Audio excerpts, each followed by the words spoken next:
ಚಾಮುಂಡೇಶ್ವರಿಯ ಕೃಪಾಶೀರ್ವಾದದಿಂದ ದಸರಾ ಉದ್ಘಾಟಿಸಿದ್ದೇನೆ ಅಂದರು.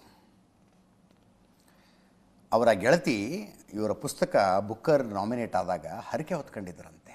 ಬುಕ್ಕರ್ ಪ್ರಶಸ್ತಿ ಬಂದರೆ ಬಾನು ಮುಷ್ತಾಕರನ್ನು ಕರ್ಕೊಂಬರ್ತೀನಿ, ಚಾಮುಂಡಿ ತಾಯಿ ನಿನ್ನ ದರ್ಶನ ಕರ್ಕೊಂಬರ್ತೀನಿ, ಹರಕೆ ಹೊತ್ಕೋತಾರೆ, ಕರ್ಕೊಂಬರ್ತೀನಿ ಅಂತ.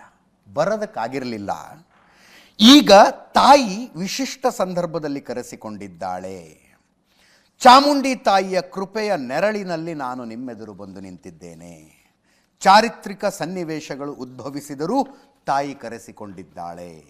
ಚಾಮುಂಡಿಯ ಕೃಪೆಯಿಂದ ನಿಮ್ಮೆದುರು ನಿಲ್ಲುವ ಅವಕಾಶ ಸಿಕ್ಕಿದೆ ಅಂತಂದರು. ಇದಕ್ಕಿಂತ ಇನ್ನೇನು ಬೇಕ್ರಿ?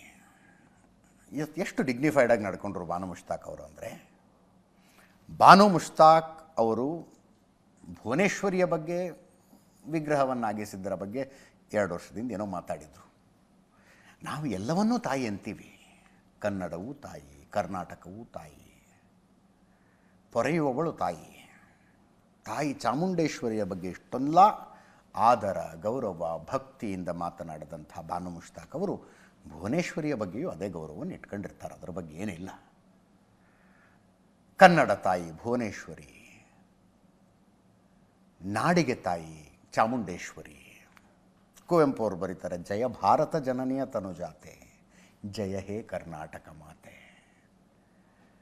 ಭಾರತ ಜನನಿ, ಭಾರತ ಮಾತೆಯ ಮಗಳು ಕರ್ನಾಟಕ ಮಾತೆ. ಹಾಗೆ ತಾಯಿ, ಕನ್ನಡವೂ ತಾಯಿ, ಕರ್ನಾಟಕವೂ ತಾಯಿ, ಭಾರತವೂ ತಾಯಿ. ಆ ಭಾರತ ಮಾತೆಗೆ ವಂದೇ ಮಾತರಂ ಅಂತೀವಿ ನಾವು ಅಷ್ಟೇ. ವಂದೇ ಮಾತರಂ.